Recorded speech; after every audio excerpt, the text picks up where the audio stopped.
Buenas, ¿qué tal? Estamos de vuelta. Saludos, moradores del refugio. Nos encontramos viajando de misterio a misterio, recorriendo pirámides, catacumbas y todo tipo de historias fantásticas, con el fin de recorrer el mapa en busca de nuevas aventuras. Hoy arribaremos a lo más profundo de la historia antigua, eso sí, siempre acompañados de Alma. Un saludo, aventureros. Daniel. Muy buenas tardes, aventureros. Jaime. Un saludo, aventureros. Y el que os habla, Víctor. Bien, pues tras saludar como es debido y presentarnos ante la Esfinge, montaremos nuestro campamento, donde como es habitual nos sentaremos y hablaremos mientras preparamos nuestros equipos de arqueología. En el episodio de hoy hablaremos de grandes misterios en las pirámides de Egipto. Bueno, por lo que se sabe, estas estructuras fueron construidas hace entre 4.500 y 5.000 años, y aunque son las construcciones más estudiadas de la historia, pues aún siguen albergando grandes misterios, como qué esconden, cómo fueron construidas. Y bueno, hay mucha especulación, teorías y métodos científicos que intentan dar una respuesta sencilla a algo que al parecer se intuye complejo. Últimamente, estudios o investigaciones pues están intentando revelar las supuestas salas secretas que se esconden en su interior, pero ¿por qué no entran y revelan todos sus secretos? Pues porque parece ser que el gobierno egipcio protege estos monumentos y no permite las intrusiones. Así pues, es muy difícil desvelar lo que sea que haya en su interior. Es por eso que están utilizando técnicas que no sean intrusivas ni destructivas, así que sin tocar una sola piedra pues sería posible llegar al objetivo de detectar nuevas cavidades. En algún programa anterior dimos la noticia de la importancia de los muones, y pues es con estos que pueden detectar las salas en el interior de las pirámides. Esperemos que pronto tengan noticias interesantes al respecto. Y bueno, como tenemos con nosotros a una experta en historia y en arqueología, pues vamos a dar paso a Alma para que nos explique un poquito la historia de Egipto. A ver, yo creo que para empezar a hablar de las pirámides tenemos que saber un poquito el contexto, y aunque todos hemos oído bastantes veces muchas cosas sobre la historia de Egipto, hay un gran caos general entre los no conocedores pormenorizadamente de Egipto, de la historia antigua, porque son más de 3.500 años de historia. Entonces, en 3.500 años, imaginaos una civilización de 3.500 años, lo que da de sí. Entonces, para centrarnos un poquito más en lo que es este estudio de las pirámides, voy a hacer un repaso de lo que es la historia de esta gran civilización que fue el Antiguo Egipto. El Antiguo Egipto fue una civilización que surge en el delta del Nilo, concretamente en el norte, y se extiende hasta Elefantina en el sur. Controla el desierto oriental, la línea del Mar Rojo y la península del Sinaí. En su época de máxima expansión, que fue durante el Imperio Nuevo, llega hasta lugares como los reinos amorreos de Siria. Entonces, para que nos hagamos una idea, no tiene la misma demarcación territorial toda su historia y se va expandiendo poco a poco. Encontraremos que tiene una cantidad inenarrable de dinastías y muchísimos más faraones, muchísimos más reyes y una... por así decirlo, una vida política y militar pues muy heterogénea. Aunque con esta civilización tenemos que recordar que va a mantener siempre durante toda su historia unos elementos comunes y afines, que va a ser este sistema teocrático en el que el culto a las divinidades pues va a ser el centro de todo lo que es el simbolismo egipcio. Egipto nace ya en el 7000 a.C., en la época neolítica, y se configura en el periodo predinástico, ¿vale? Hasta que este periodo iría hasta el 3000 a.C., y en este periodo encontramos pues sobre todo yacimientos arqueológicos muy antiguos como el Fayum, Nakada I, Nakada II, y encontramos también que se producen datos muy importantes en lo que es la historia egipcia, como la instauración de esta escritura tan famosa que son los jeroglíficos. Nace aproximadamente en el 3200 a.C. A todo esto tengo que decir una cosa, las fechas que voy a dar son fechas aproximadas, porque hay distintos sistemas de dataciones cronológicas y simplemente hay que adherirse a uno. Y no están exactamente tasadas las fechas, no se sabe exactamente, salvo en eventos muy concretos. Alrededor del 3200 se instaura el sistema jeroglífico y se produce en Ábido. Vale, en este periodo predinástico tenemos que Egipto está dividido en lo que se conoce como el Alto Egipto y el Bajo Egipto, que tiene reyes diferentes. En este momento todavía está diferenciada lo que es toda la zona egipcia. Hasta el dinástico temprano, que englobaría la primera dinastía hasta la aproximadamente tercera, algunas cronologías la dejan en la segunda, encontraremos que es el periodo arcaico y es la primera unificación de Egipto con su sede, con su capital en Menfis. El primer faraón que va a unificar el Alto y el Bajo Egipto va a ser Menes-Narmer y va a pasar a la historia pues como el primer gran monarca que portó la corona del Alto y el Bajo Egipto que todos conocemos, que es este gorro afilado blanco representando el Alto Egipto y el gorro bajo con una especie de pluma o no sabría decir cómo, no sabría representarlo, pero todos lo hemos visto. Esta sería la corona del Bajo Egipto. Entonces, bueno, esta primera dinastía hasta la tercera se da hasta aproximadamente el 2686 a.C., momento en el que empieza el Imperio Antiguo. El Imperio Antiguo empieza en la tercera dinastía o la cuarta y nos conduce hasta la octava. En este momento es cuando encontramos el periodo de las grandes pirámides que todos conocemos, ¿vale? Las pirámides de Giza y el resto de pirámides como las escalonadas de Djoser, etc. Este periodo, del que luego hablaremos bastante más a lo largo del podcast porque nos vamos a centrar sobre todo en las pirámides, abarcaría pues hasta el 2160 aproximadamente antes de Cristo, momento en el que se da el primer periodo intermedio como Mentuhotep, que reunifica de nuevo todo lo que es el imperio. El primer periodo intermedio va hasta el 2055 y engloba hasta la dinastía número 11. A partir de la dinastía número 11 entramos ya en el Imperio Medio. Ya sabéis, esta cronología es aproximada porque depende cuál o tal profesor pues la engloba en un periodo u otro. Pero digamos que el Imperio Medio empieza en el 2055 y se extiende hasta el 1650. Los faraones en este momento ya no son tan fuertes como lo serían en el Imperio Antiguo, porque ya sabéis que la gran figura monoteísta, teocrática, todopoderosa del faraón es sobre todo la que se da en la época de las grandes pirámides. Después los faraones ya no son tan fuertes, se reúnen más en poderes locales y tienen que lidiar pues con otro tipo de cosas como la invasión de los Hicsos, etcétera, ¿vale? Aquí nacería ya el segundo periodo intermedio, que va desde la dinastía 15 hasta la dinastía 17 y iría hasta el 1550 a.C., en el que nacería el Imperio Nuevo. El Imperio Nuevo de Egipto yo creo que es el más rico. Bueno, no es que lo crea yo, es que es así. Es el más rico, no solo en extensión del imperio en sí, sino en todo, en riqueza de posesiones, en riqueza de avalorios, en riqueza de grandes casas nobles, de faraones, etc. Del Imperio Nuevo es de donde vamos a sacar más y más datos sobre este imperio antiguo, ¿vale? Sobre esta civilización antigua de Egipto. En este momento encontramos una extensión mayor del imperio y la capital en este momento pasa a Tebas, ¿vale?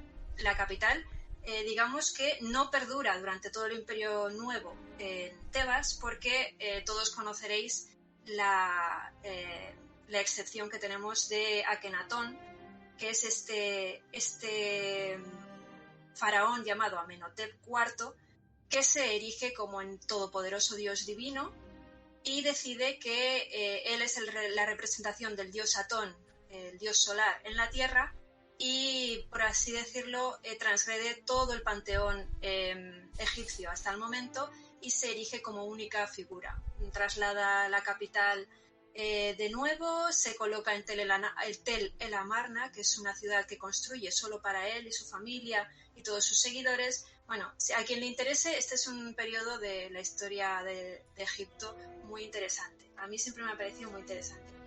El Imperio Nuevo también engloba toda la dinastía ramésida. Todos conocemos a Ramsés II, a Mosis, a Tutmosis, a Hatshepsut, que todos lo sabemos por el gran templo que si alguno ha ido a Egipto lo conocerá. Y el Imperio Nuevo pues duraría aproximadamente hasta el 1000 antes de Cristo.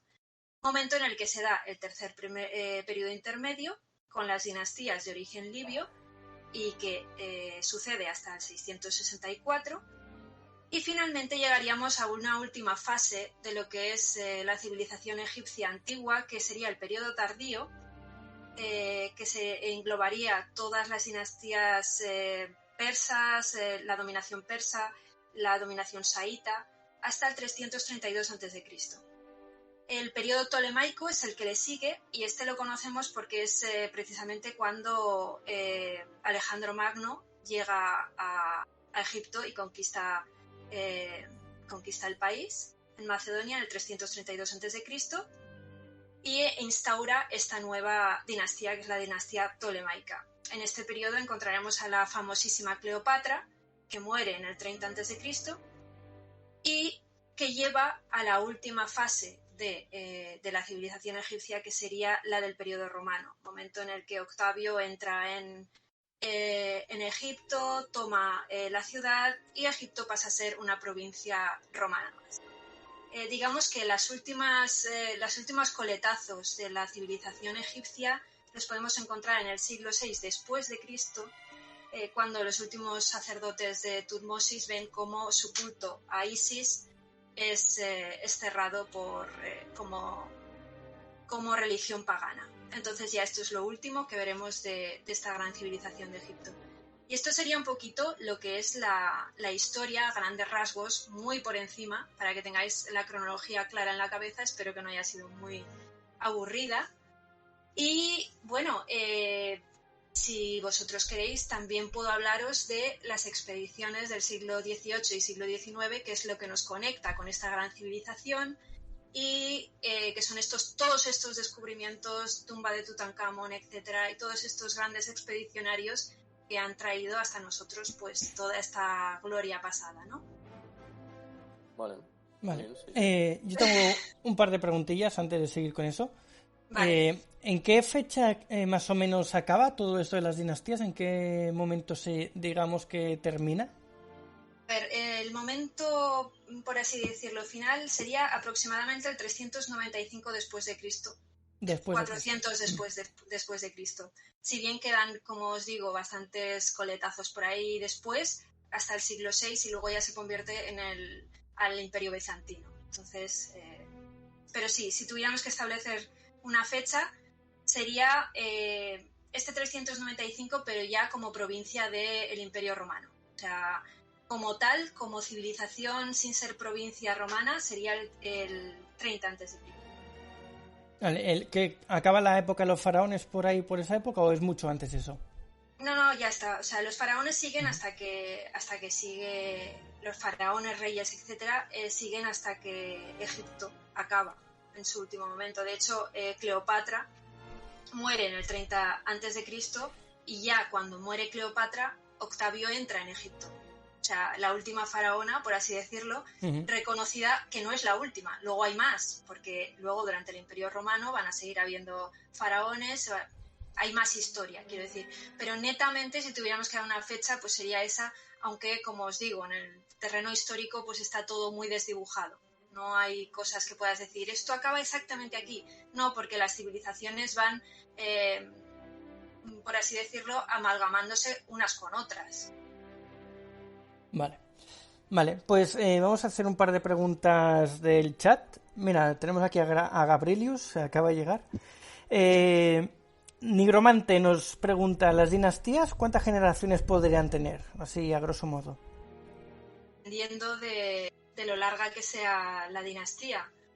Por ejemplo, los Ramésidas tienen un montón de Ramsés, muchísimos, no me acuerdo el número exacto, pero son muchísimos Ramsés y no son todos seguidos. Es que eso hay que ir dinastía por dinastía viéndolo exactamente, porque claro, también depende de la longevidad del faraón en concreto, cuántos años viva o si lo asesinan, su lugar en el trono, etcétera, etcétera. Bueno, la primera que has comentado creo que duraba casi 1000 años, ¿no? La del predinástico. Sí, Sí, del pero 3300 al 2600, algo así. Del 3000 al 2600 es el dinástico temprano, de la dinastía 0 a la dinastía tercera. Sí, como veis son muchísimos, muchísimos años. Los imperios que hemos conocido después han sido pues el máximo de 200 años y vemos que en la civilización egipcia la cronología es enorme. Y si nos vamos al predinástico encontramos que todavía más, son casi 4000 años. Pero claro, es una gestación muy lenta porque hablamos de desde el neolítico hasta que ya empieza a consolidarse lo que sería una dinastía propiamente egipcia. Entonces esto es un proceso muy gradual. Nigro nos sigue preguntando sobre este tema. ¿Todos los faraones tuvieron descendencia o algunas se acabó sin...? Bueno, sí, depende si les dio tiempo a engendrar o no. El mismo Tutankamón no tuvo descendencia porque murió muy joven. Entonces sí, no me sé exactamente la vida y milagros de cada uno de los faraones, hay muchísimos, pero sí, totalmente. Algunos llegarían a viejos, otros casi llegarían a besar el trono y morir. Porque ya sabéis que las intrigas palaciegas no son propias únicamente de Juego de Tronos. En Egipto sabían mucho de eso. El ejemplo contrapuesto de Tutankamón creo que es Ramsés número segundo, o sea, Ramsés II segundo, porque ese creo que llegó a vivir lo suyo, o sea, era bastante... Se vivió no sé cuántos años, pero que para su época lo debieron de considerar un abuelo. Ese segundo fue el que más nota dio, es el notas de la dinastía ramésida, ¿no? Es el de la gran batalla de Kadesh. Era un hombre que era muy megalómano, incluso para ser un faraón de Egipto, que ya lleva intrínseca esa propia idiosincrasia que es soy Dios, soy la representación de Dios en la tierra, de Amon-Ra, ¿vale? Incluso para él era poco. Ramsés se dedicó a hacer un montón de campañas militares, un montón de publicidad propia. Incluso yo recuerdo que cuando estuve en Egipto, en uno de los templos había una pared con toda la historia narrada de una batalla de Ramsés que perdió. Y sin embargo, él volvió a casa diciendo que la había ganado, con todas las pompas, todos los honores, y fue recibido como un gran estratega, siendo que se había perdido. Lógicamente la batalla había sido tan lejos que no tenían esa forma de comprobarlo los que vivían en ese momento. Entonces sí, Ramsés II fue un buen ejemplo de todo, o sea, de los excesos. Además tuvo muchísimos hijos. Esa es la... Sí, hombre, ya podía haberlos tenido porque creo que tuvo 96 esposas, o sea, que ya le vale al chaval. Creo que tuvo unas cuantas, o sea, 96 esposas creo que tuvo. Y su favorita era Nefertari, que es la más guapa entre todas, creo que es la traducción, si no me equivoco. O sea, que tiene narices, ¿eh? Sí, sí. No iba corto el muchacho. Tiempo tuvo, sí. Tiempo y ganas. Y energías, efectivamente. De todo tuvo. Tenemos por aquí otra pregunta. Nos pregunta Cordobesa. ¿Se sabe qué papel jugó el oro en la civilización egipcia? Jugó un papel fundamental. Si nos atenemos a los ornatos y ornamentos que vestían en el antiguo Egipto, vemos que hay muchísimo ejemplo del oro. Era representación del dios Sol. Entonces significaba fertilidad, significaba abundancia, significaba poder, y todos estos atributos eran algo que todos los faraones querían mostrar como símbolo de grandeza. Entonces sí, el oro está presente en todo momento durante toda la civilización egipcia, y ya vemos que en el Imperio Nuevo las grandes casas mandatarias, ya no faraones, sino los funcionarios más altos del Estado también tienen muchísimos muebles en oro, muchísimos abalorios, etc. Además he encontrado una noticia de no hace mucho de que han encontrado allí en Egipto un yacimiento de oro en el 2020 fue, de 1 millón de onzas, de 28.000 kilos. Así que parece ser que es tierra de vetas de oro. Encontrarlo. Toma ya.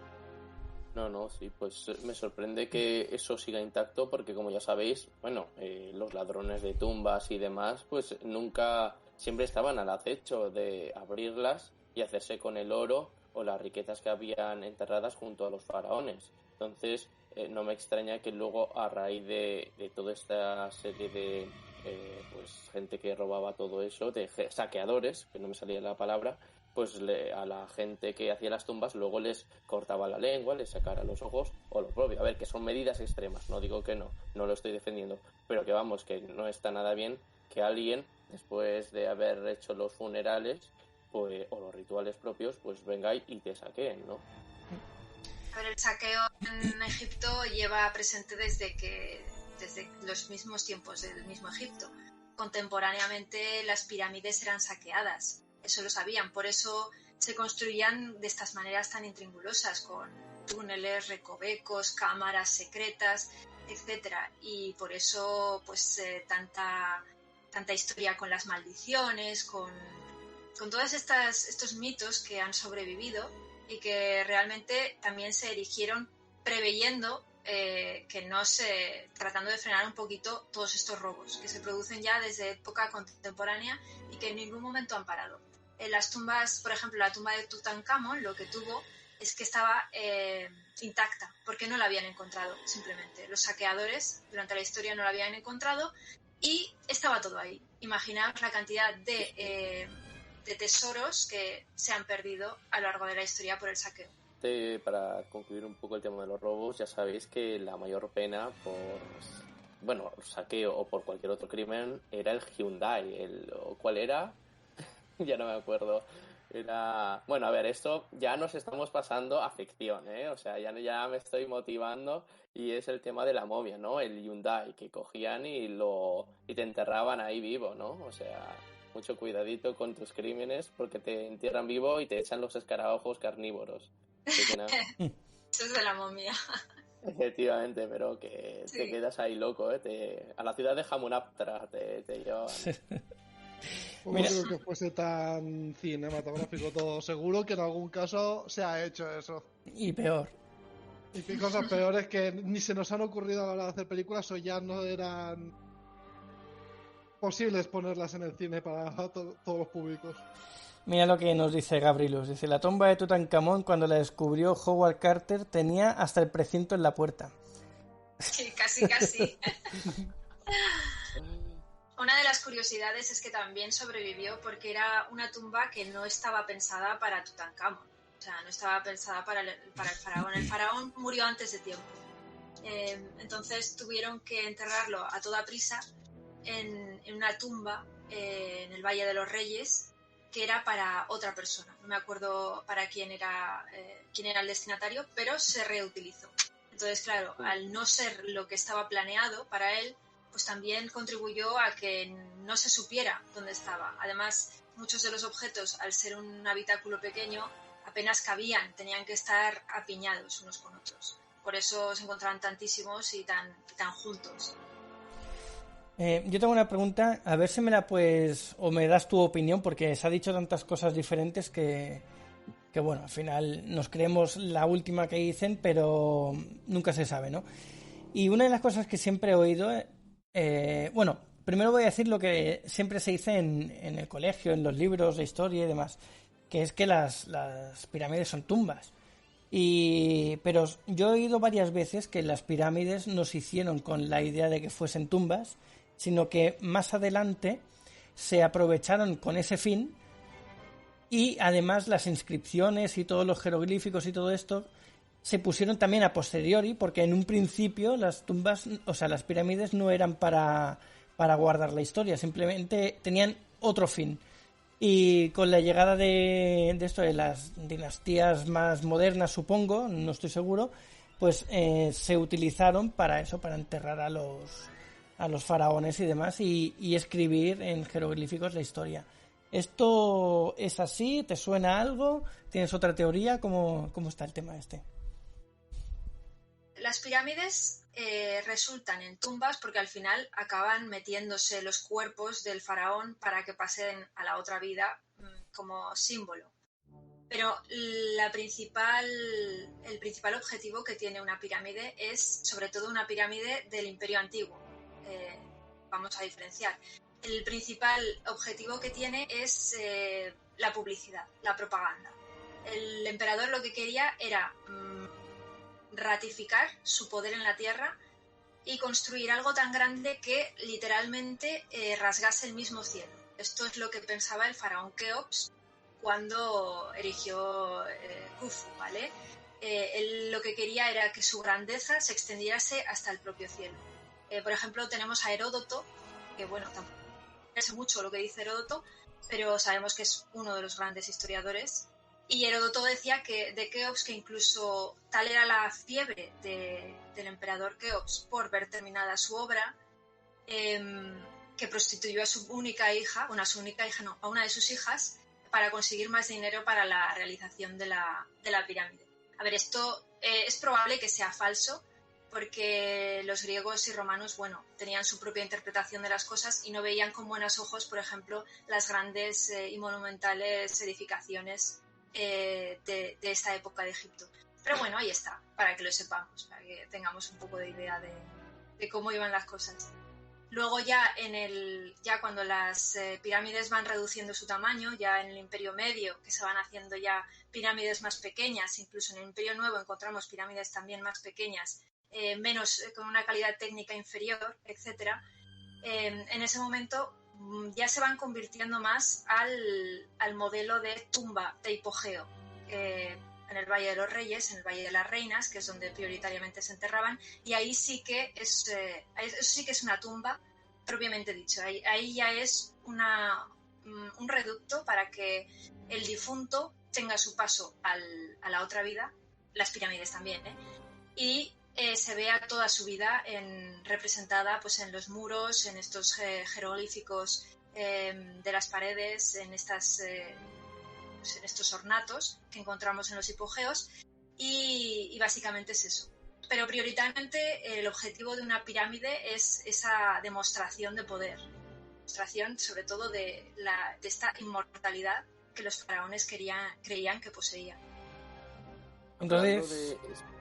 No, bueno, sí, ¿vas a continuar con el tema? Sí. Vale, pues... No, entonces podemos decir que sí que es cierto que en un principio estaban hechas para eso, ¿no? Para que todo el mundo viese lo buenos que son, y luego aprovecharan otros faraones o otras dinastías esas construcciones para, de tan magníficas que son, pues me voy a enterrar yo aquí, ¿no? Podríamos decir. Utilizan su propia creación. O sea, los faraones que quieren construirse una pirámide tratan de hacerla ellos, porque es una denotación de su propio poder.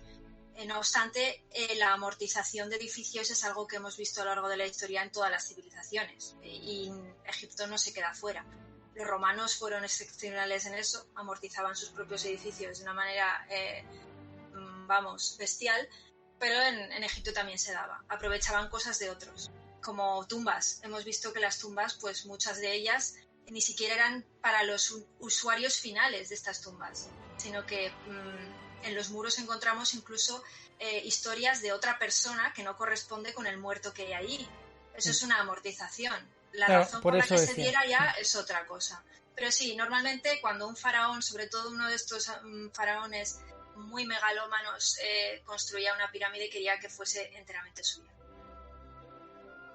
Muy bien. Dentro de lo de las demostraciones de poder y todo eso, sabéis lo que hizo Napoleón, ¿no? Con el tema de las pirámides, ¿verdad? O sea, yo lo que hice fue lo siguiente. O sea, me quedé flipado cuando me lo contaron, perdón. Fue que el tío cogió y pasó una noche entera en una de las pirámides. No me preguntéis en cuál, seguramente que fue en la de Keops, porque creo que es la más alta.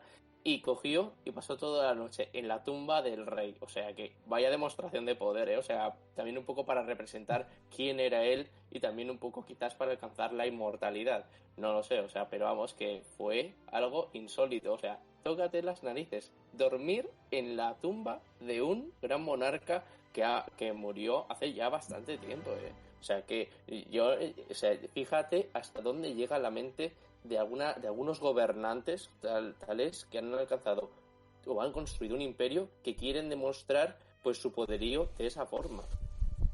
Bueno, es que el ejemplo que has puesto de Napoleón es muy claro. Napoleón también era un megalómano.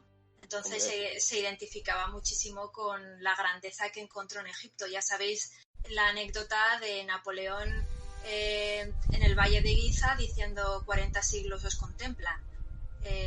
Sí. Quiero decir, entonces sí que esta anécdota la había oído y se cuenta que tuvo una experiencia mística. No se sabe hasta qué punto, porque ya no narran más, pero algo tuvo en su mente en plan de, pues yo qué sé, se le representaría el faraón o cualquier otra cosa y le diría, eres muy bueno, Napoleón. Bueno, según dicen es un punto energético muy fuerte el interior de una pirámide, sobre todo la cámara del faraón, del rey. Sí, justo. Que curiosamente en la de Keops, o sea, creo que hay 3 o 4 cámaras. Está la del rey, la de la reina, aunque curiosamente no tiene ningún sentido que se llame así, porque en un principio no debería de llamarse así, y creo que hay incluso una tercera, pero esa no saben para qué sirve. O sea, están todavía en proceso. No sé si vosotros sabéis cuál es la finalidad. Alma, a lo mejor tú lo sabes, que tú eres la experta. Es que estaba mirando el chat y no te he escuchado. Muy bien, muy bonito. Oye, 5 minutos baneada, ¿eh? O sea, esto me parece muy bonito. ¿Qué te parece, Víctor? Sí, estaba mirando las preguntas de nuestros espectadores. Resúmelo, por favor, Jaime. No, que digo que en la cámara, bueno, o sea, hay 3 cámaras, creo recordar, en la pirámide de Keops. Entonces una es la del rey, otra es la de la reina, y luego hay una tercera que no saben cuál es la que la han descubierto, pero no saben cuál es su finalidad. A lo mejor tú sabías cuál era. Todavía no se ha abierto. Y llevan como 2 o 3 expediciones mandando robots que lo que hacen es investigar. La primera se abrió paso el robot hasta llegar a una pared de caliza que no podía pasar, y hasta ahí llegó. En la segunda expedición, o prospección, llamémoslo prospección, tiró esta pared, el robot ya iba preparado para tirar esta pared, y se encontró con que poco más allá había otra pared. Entonces, ahora mismo se sabe que, a día de hoy, creo, porque puedo equivocarme, no estoy totalmente actualizada, pero creo que todavía esta cámara no ha sido revelada. Se sabe que es del mismo tamaño que la cámara del faraón y que está en un nivel, me parece, superior. Y nada más, pero no se sabe qué puede tener. Esto que comentas del robot es ese que se mete por un pequeño conducto como de ventilación así, más o menos. Sí, es este. Vale. Es que he visto documentales de esto y ahora no estaba seguro si era ese exactamente o no.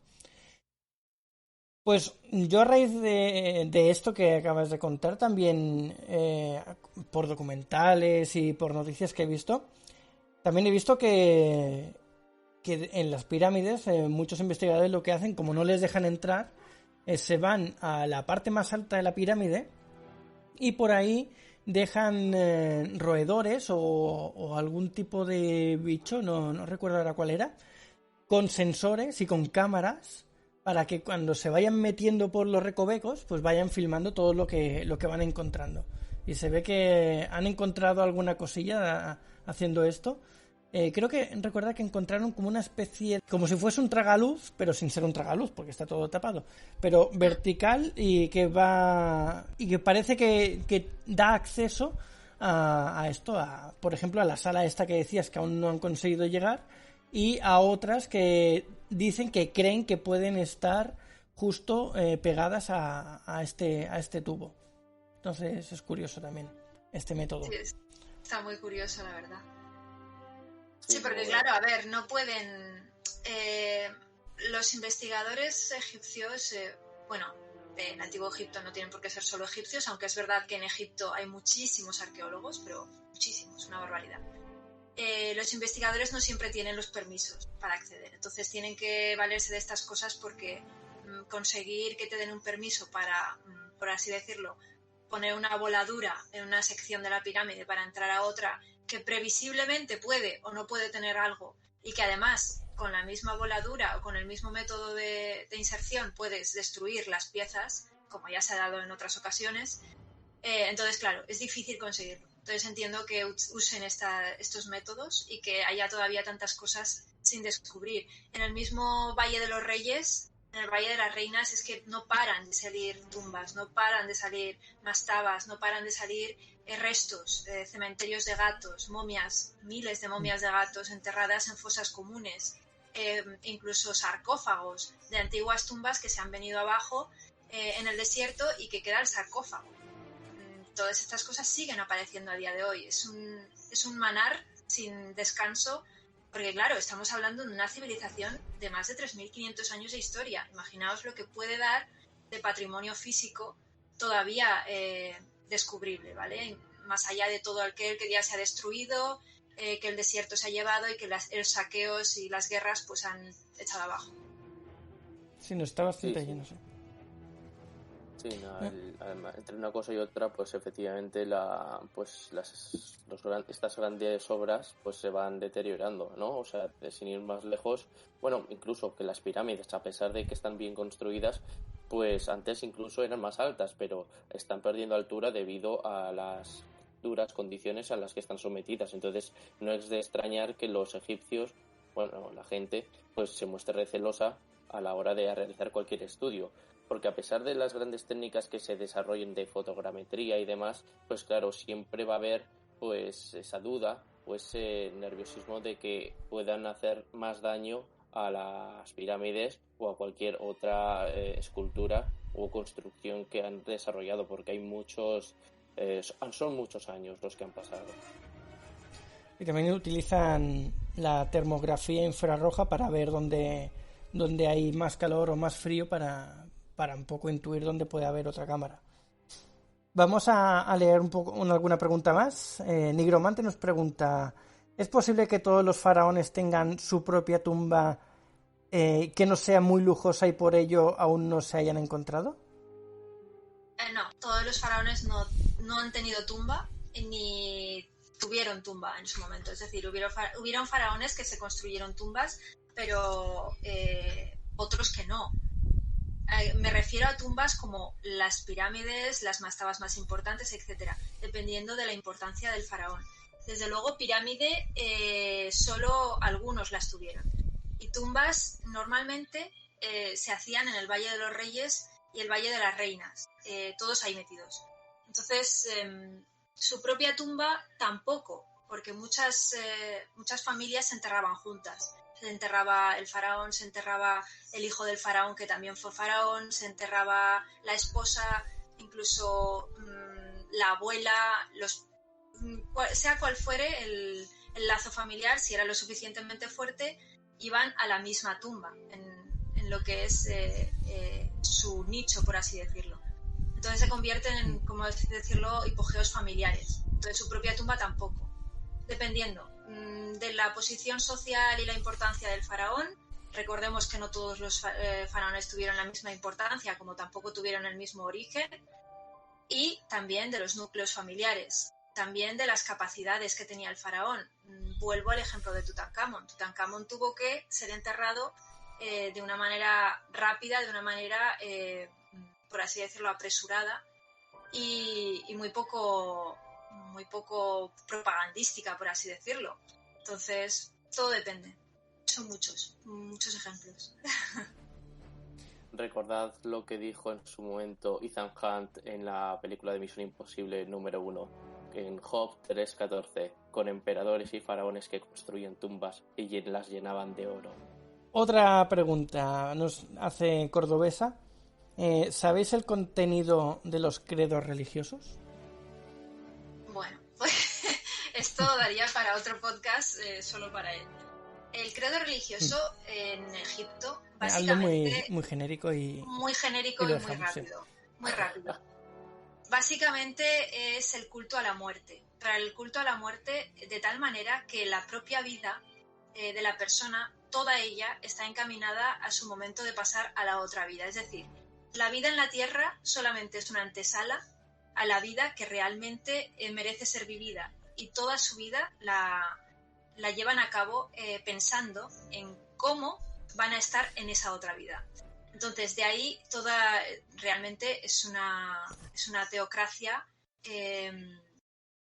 totalmente dirigida a la muerte. Todo rodea la muerte. Los dioses, las tumbas, las inscripciones. Digamos que las grandes familias gastaban casi todo su poder adquisitivo y casi todo su dinero en construirse ya no solo tumbas, sino en proveerse de rituales, en que los sacerdotes los ungieran de determinada manera, en que su momificación fuera correctamente hecha. Esa es otra cosa.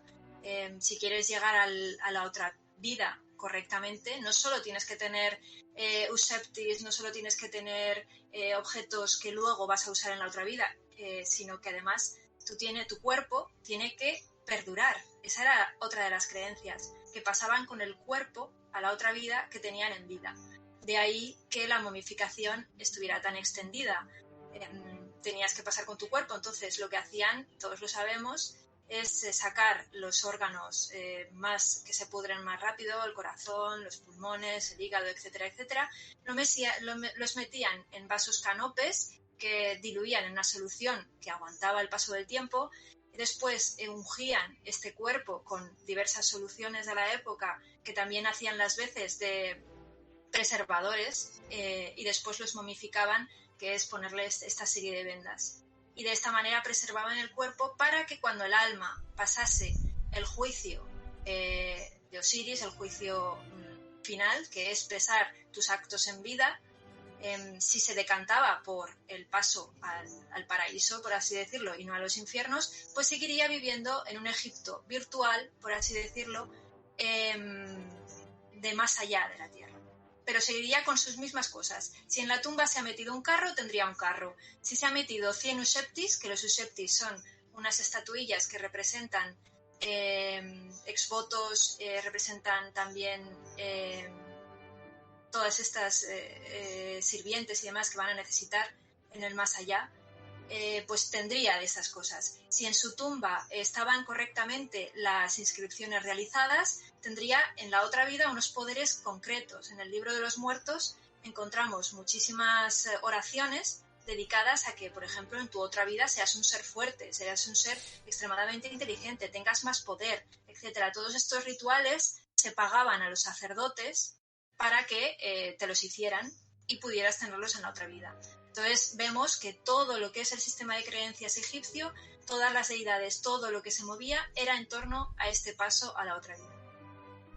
Y una pequeña pregunta, Alma, ¿cómo sacaban el cerebro? Lo sacaban por la nariz con unas pinzas. Insertaban unas pinzas por la nariz y lo extraían desde ahí. O no, al rojo vivo no sé si lo hacían porque el que estaba ahí ya estaba muerto, entonces mucho dolor no podía tener. Sí que insertaban las pinzas, removían en la nariz y ya extraían el cerebro, que es otra de las partes blandas que puede descomponerse muy fácil. Hacían el smoothie ahí dentro y entonces ya por la nariz todo fuera. Ahí estamos. Bueno, sí, por lo menos la película de la momia en ese aspecto es verídica. Bien, continúa. Bueno, yo quería seguir con este tema. Además, yo he visto en algún documental también que ya no solo la creencia por el otro lado a través de los sacerdotes, sino que las propias personas preparaban su cuerpo, ya sean pues comiendo de determinada manera o haciendo las dietas que tengan que hacer, no sé cómo lo hacían, para prepararse para la muerte y que puedan pasar con menos impedimentos a ese otro lado. Entonces parece que el culto de la muerte estaba presente desde que nacen hasta que se mueren y bueno, lo tenían bastante presente. Además, también dicen que habían ciertos hechizos o ciertas frases que tenían que conocer para que cuando llegaran a ese otro lado pudieran invocarlos y pudieran pasar, pues eso, más fácilmente a ese otro mundo, a esa otra vida que querían, a la que querían llegar. Que haré la entrada. Sí, es un poco de aquella manera. Pero bueno, era lo que hacían, está bastante bien, o eso es lo que dicen que hacían. El dios de la muerte era Anubis, creo recordar, ¿no? Anubis, ¿no? Sí, aunque Vale. el reino era de Osiris también. Osiris empieza siendo el dios de la fertilidad, del Valle del Nilo y tal, pero después acaba también como deidad de los muertos. Que todo se reduce a los muertos en lo que es Egipto. Bueno, vamos a pasar a hablar de las pirámides. ¿Cómo creéis que se construyeron? Porque hay teorías nuevas, No A sé ver, si yo las si conocéis. queréis os hago también una explicación del tipo de pirámides que hubo y demás, si os interesa. Sí, antes de eso, justo antes de eso, que te quería comentar antes, se me ha olvidado. Cuando has comentado el tipo de estructura que utilizaban para enterrarlas, no me acuerdo cómo lo has dicho, para enterrar a los faraones. A dos aguas. Estructura, a ver, primero estaban las mastabas. Eso, luego las estaban mastabas. Las mastabas es lo más arcaico. Después estaban las pirámides, después los hipogeos o tumbas que se entierran en la tierra y básicamente es eso. Vale, no sé, las mastabas no sé qué será exactamente. ¿Me puedes hacer un dibujo? Una mastaba es como un enterramiento simple. Vale. No solo están en el Antiguo Egipto, están en el Neolítico, en muchas civilizaciones encontramos mastabas. Es como una forma de enterrar más simple, sin más.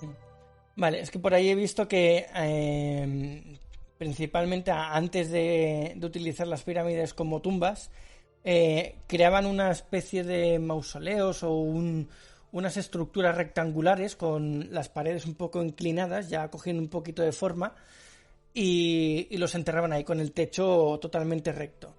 Entonces a partir de ahí derivó pues ya a las pirámides escalonadas, después a las pirámides ya como la grande, la de Giza, que es la triangular y que tenía la punta lo más alta posible para el credo este que tenían, en la creencia de los muertos que tenían, pues pasar a la otra vida pues más rápido porque estaban más cerca del cielo gracias a las pirámides.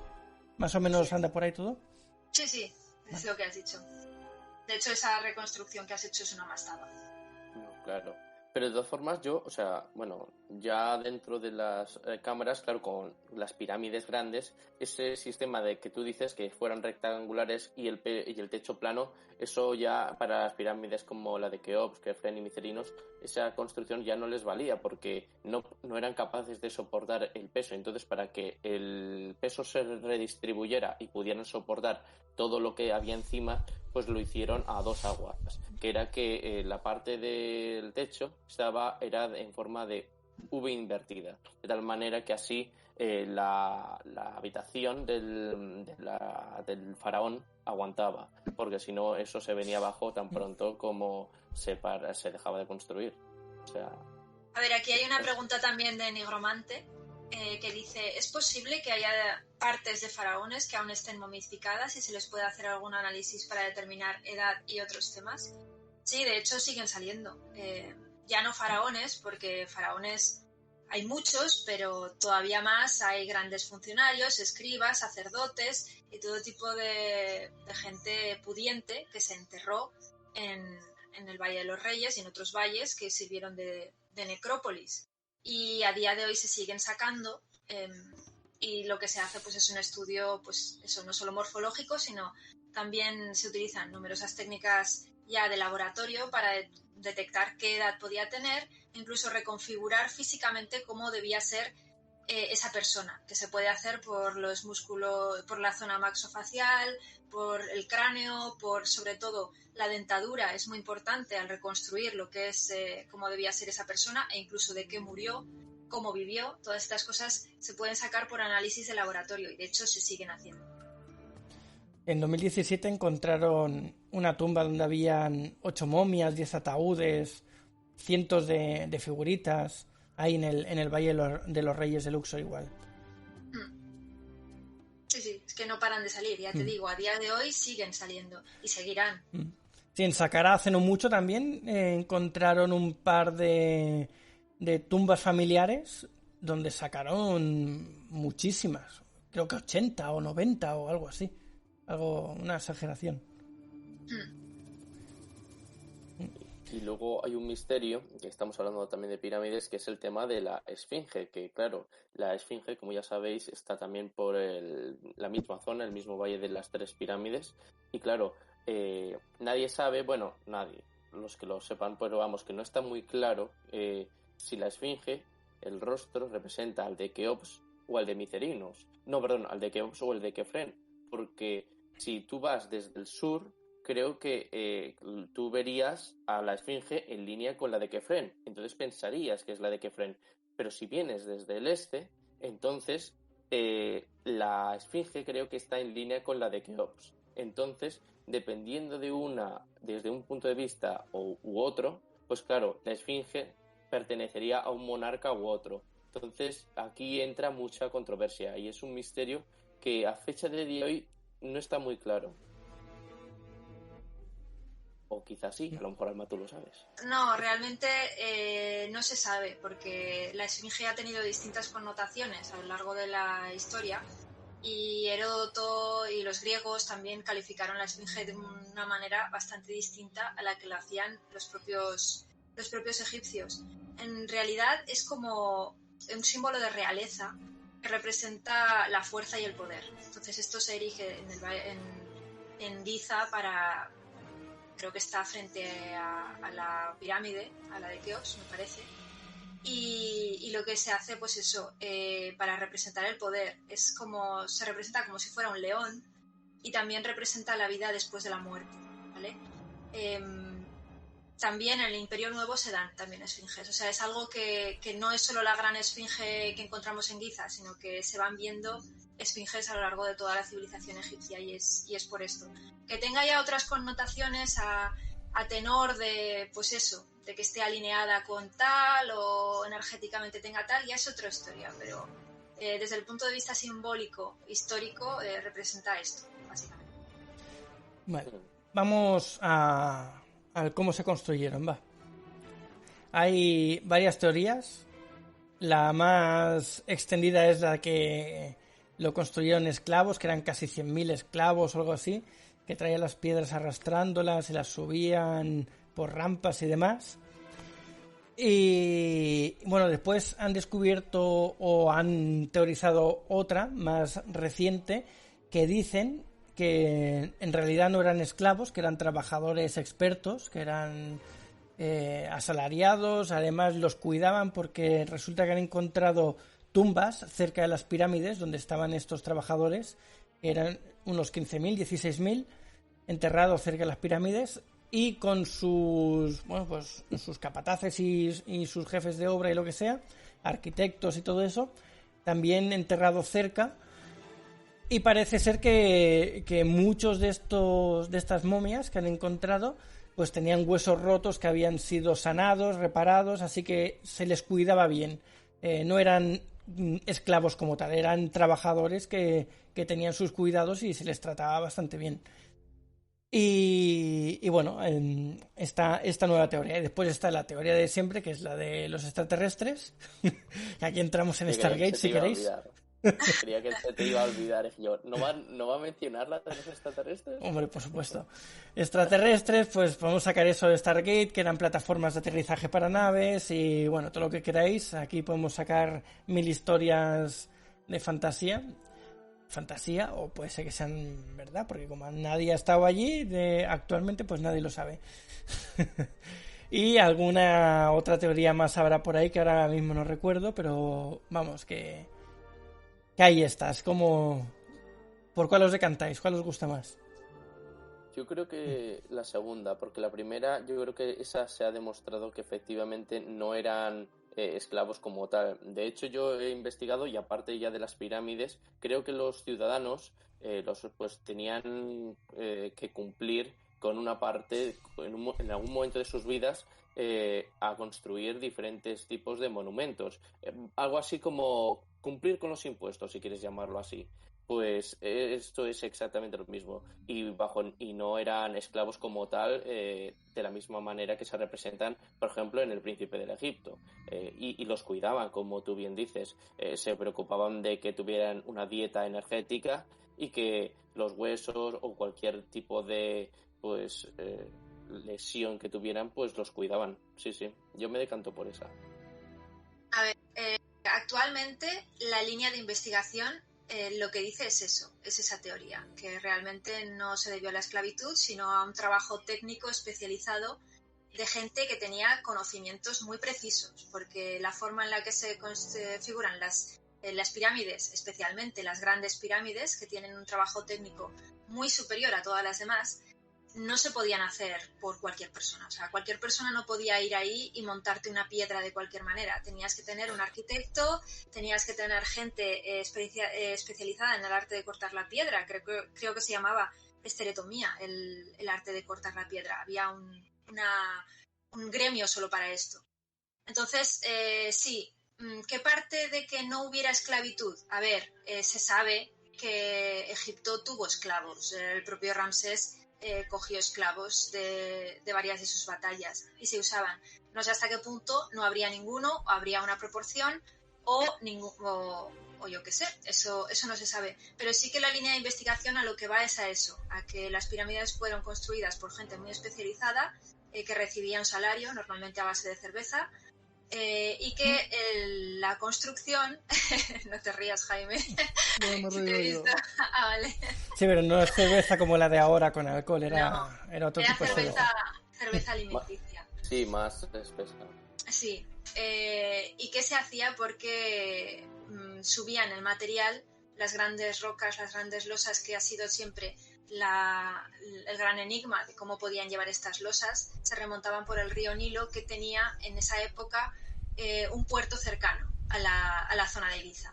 Entonces, en base a eso y en base a transportarla por medio de troncos y demás, pues esa es la teoría. Aún así, y con todo, y aun con todos los testimonios que se han visto en los muros de los hipogeos, que hablan también sobre la construcción, sobre todo cuando se trata de funcionarios dedicados a ella y tal,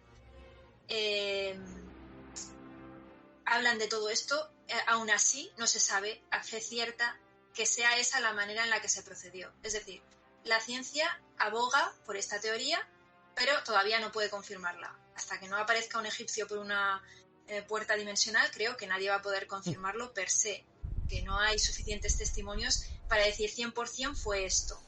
Sí que es un trabajo de ingeniería muy superior a lo que se daba en la época, e incluso para la época actual sería un trabajo arduo, incluso con la tecnología que tenemos ahora. Ahí es donde entra pues toda esta mitología de que es pues lo que ha dicho Víctor, que son plataformas extraterrestres que fueron construidas de una manera muy específica. Incluso se ha hablado que las pirámides de Egipto están alineadas con la constelación de Orión. ¿Por qué? No se sabe. Hay el cinturón, además. El cinturón de Orión, sí. Entonces, también que son puntos energéticos. La propia pirámide es una forma geométrica que siempre es asociado con una gran fuerza energética, hasta el punto de que si tú te construyes una pirámide y te metes dentro, aunque sea pequeñita, aunque sea modo tienda de campaña, pero pirámide, vas a pensar con más claridad, vas a tener mayor entendimiento, etcétera, porque la energía confluye hacia la pirámide. Entonces sí, todas estas cosas revisten este lado, por así decirlo, supernatural de la construcción de las pirámides, y creo que eso va a seguir engalanando la historia de Egipto, porque si bien atender a los libros de historia es muy bonito, también es bonito ver un poquito más allá y pensar qué podría ser parte de esto, ¿no? Esa es la concepción que yo tengo. Además, hay, como tú has dicho, había muchos expertos trabajando en las pirámides. También parece ser que tenían muchos conocimientos energéticos, porque aparte de que se ve que han descubierto vórtices de energía en las pirámides, en la zona de las pirámides, también se construyeron teniendo en cuenta los solsticios, porque se ve que que solo hay un momento del año, que creo que son pocos segundos o pocos minutos, que dependiendo de cómo caiga el sol, se ve un ángulo que no se aprecia durante el resto del año en las pirámides, y solo se aprecia en esos segundos o en esos minutos del solsticio. Entonces, para hacer eso también hay que hacerlo adrede o tener una potra impresionante para que caiga así. No, hay que hacerlo adrede. De hecho, los antiguos egipcios tenían grandes conocimientos astrológicos y gran parte de los sabios eran sacerdotes con nociones pues de astronomía, con nociones de ritualística. Entonces, todos estos rituales es que realmente Egipto era totalmente ritual. No cabría pensar que la construcción de un edificio como este, de estas características, se abstrayese de esto. Estaba completamente embebido de ello. Entonces,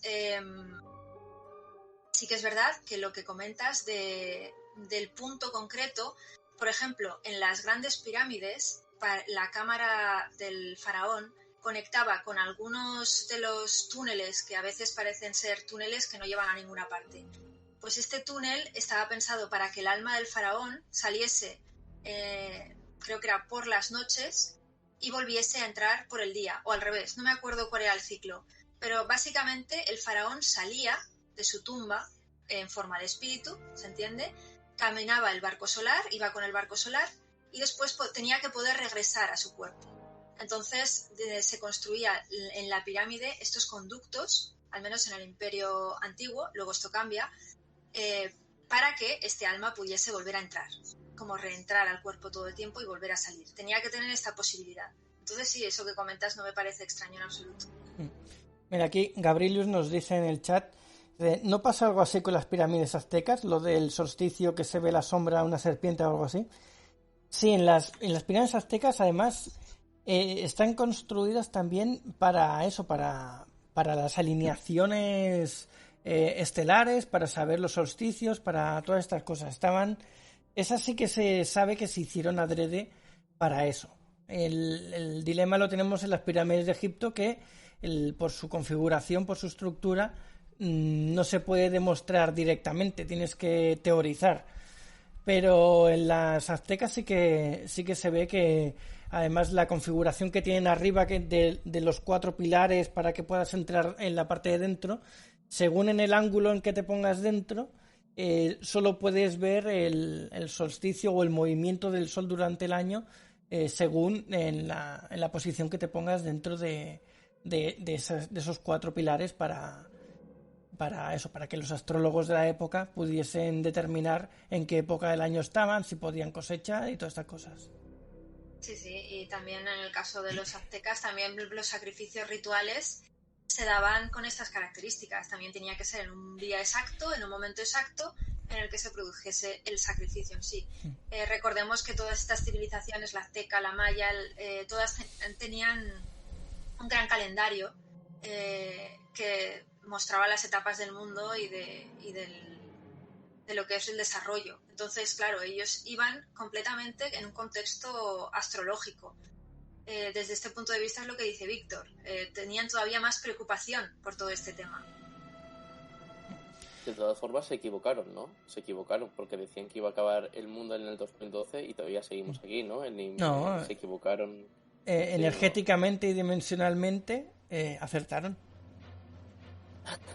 En el 2012 se dice que la malla Matrix de la que está compuesta el planeta Tierra, de tercera dimensión, se cerró y se abrió la de quinta dimensión, por lo que desde el 2012 estamos en el impasse de adaptación a esa 5D, y es lo que vaticinaron los mayas, que en ese momento se acababa esa etapa, no que hubiese un cataclismo o una inundación, sino que vaticinaban el final de esa etapa para entrar en la siguiente. Okay.